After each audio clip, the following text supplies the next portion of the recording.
Hello friends, welcome to our YouTube channel Simpler Agri-Sciences. We are here with the mission to spread agri-sciences in a simplified manner among farmers, students and those personals who are interested in farming. And we will begin our ride from the base, focusing on how agricultural cultivation practices changed so far in our country India, with the hope that it will benefit you in many ways. So let's start this video and watch it till the end to learn the impact of agriculture and spread the knowledge as much as possible among us. Indian agricultural cultivation history traces back to Indus Valley civilization, and it was also evidence to be found in some places of southern India. Cereals, shrubs, fibers were domesticated crop, and dog, goat, sheep were domesticated animals to begin with. Conventional plowing technique mostly used in farming for cultivation practices. In Vedic literature, Rig Veda, describing about plowing, following irrigation in the field for cultivation of fruits and vegetables, are some proven facts in form of written records of agriculture in India. Evidence suggests that rice and cotton were cultivated since Indus Valley time. It was also reported that some archaeologists believed that rice was cultivated as domesticated crop near the Ganges river banks since 6th millennium before Christ. And other crops such as barley, oats, wheat, lentil, chickpea, pulses, millets, cotton, and cucurbitaceous fruits were also grown in different parts of India. Plowing patterns were taken from the Bronze Age, and this technique was involved being drawn by two oxen fastened to the wooden crosspiece attached to the plow to pull together. Traditional agricultural implements used mostly at that time made of bronze, namely sickle, winnower, which are still used by many farmers now, bamboo sieve, weeder, and axe. More than 2000 years ago, Indian farmers began growing many spices and sugarcane crop. And spreading of sugarcane cultivation took place when Macedonian soldiers carried reeds or tall grasses which were honey bearing on their return journey. And process to produce these sugar crystals were invented by the period 500 BC. Now, as clear as it is that agriculture is the backbone of our country's economy, and depending on the three factors such as climate, technological development, and socio-cultural practices, cultivation methods also changed quite significantly. Now, farming at present can be of subsistence and commercial type. Under subsistence type, shifting cultivation, which is also known as slash and burn, is still practiced by many farmers to grow cereals and other food crops. It is a system which involves shifting from one plot to another by abandoning the former after exhausting it and let it revert its natural vegetation. The purpose of such kind is to allow natural replenishment of soil fertility following natural processes. Now, this farming practice is known with different names in various regions of the country and in other countries as well. For example, zooming in northeastern states, Deepa in Chhattisgarh district and Andaman Nicobar Island, Bewar in Madhya Pradesh, Hoodoo in Andhra Pradesh, and in other countries like Mexico and Central America, it is known as Milpa, Roca in Brazil, and Ladang in Indonesia. Even today, some primitive tools like hoe, dhow, sticks, community labors on wage basis are used in agricultural practices on small patch of lands. Although such farming is entirely dependent on monsoon season, soil fertility and other environmental conditions that favor crop growth. India has three cropping seasons, namely Rabi, Kharif and Zaid, and crops are sown accordingly in different time of the year. Now, Rabi crops such as wheat, barley, chickpea, peas, mustard, they are sown in winter from October to November and harvested in summer from March to April. And they are predominant in Indian states like Punjab, Haryana, Himachal Pradesh, Uttar Pradesh, Jammu and Kashmir and Uttarakhand. On the other hand, Kharif crops like rice, millets, maize, green gram, black gram and so on are sown with onset of monsoon and harvested in September to October. They are predominantly cultivated in states like Odisha, Rajasthan, Andhra Pradesh, Telangana, Maharashtra, Tamil Nadu, West Bengal, and Kerala. The third season Z, crops like cucumber, watermelon, muskmelon, pumpkin, and bitter gourd are sown in between Rabi and Kharif during summer, for instance, in February to March or March to July. Now, Indian villages witnessed tremendous transformation of agriculture from self-sufficient production to commercial production with extensive services through commercial farming.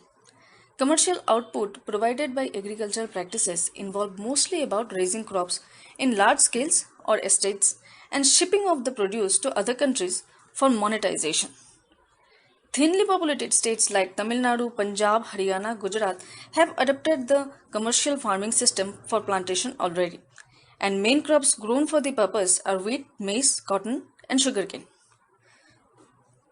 So, commercial farming is of two types, namely intensive commercial farming, which requires large amounts of capital or labor with relatively smaller areas of land, and another is extensive commercial farming, which requires investment of small amounts of capital or labor with relatively large areas of land.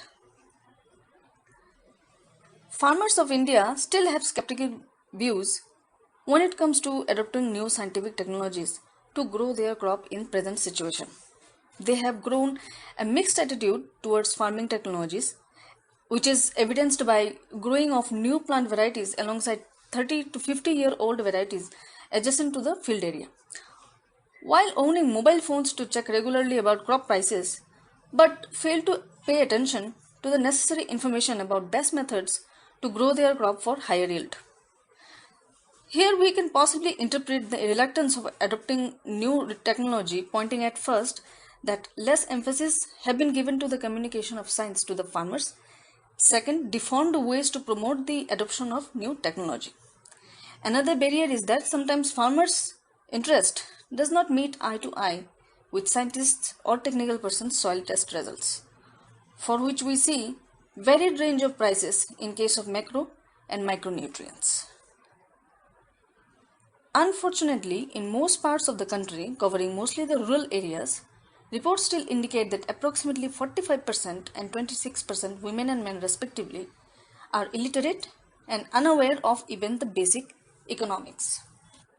Although government took steps to form fine policy tool in terms of incentives or subsidies to promote new agricultural technologies in India, for example, higher yield seed varieties, advanced instruments, and developed machineries.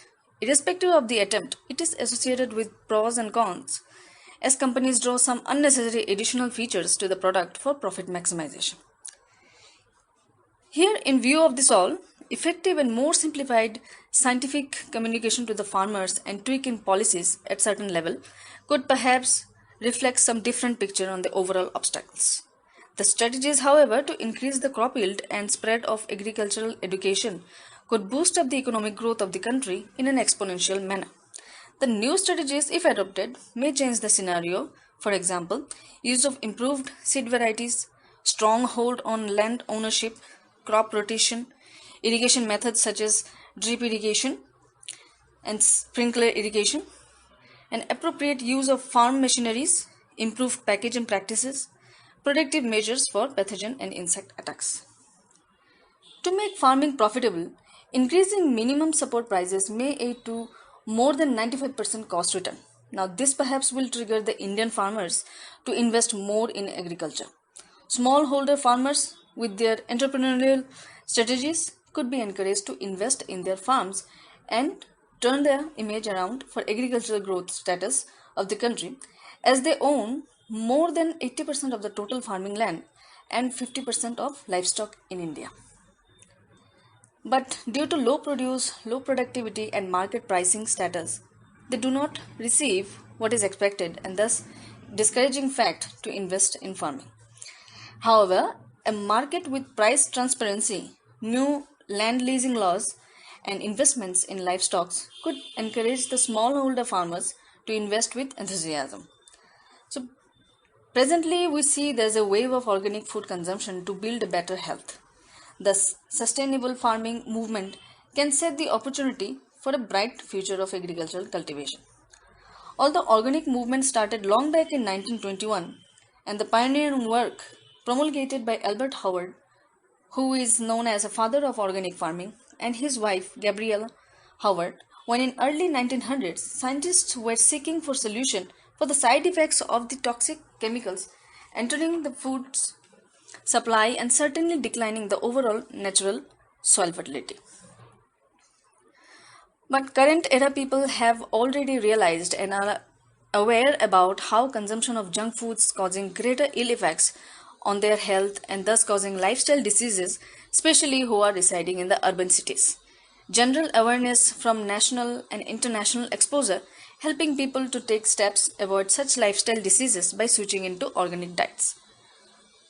So certified organic foods ensuring growth of organic market under the influence of scrutiny and regulations. Since past few years, organic farming has witnessed a tremendous development almost in every crop type due to the general awareness of the end users for healthy foods and also environmental safety. It is reported according to WHO, the organic food market is around $37 billion at present already. So it is to be believed that health conscious end users will promote the growth of organic agricultural sector in future India.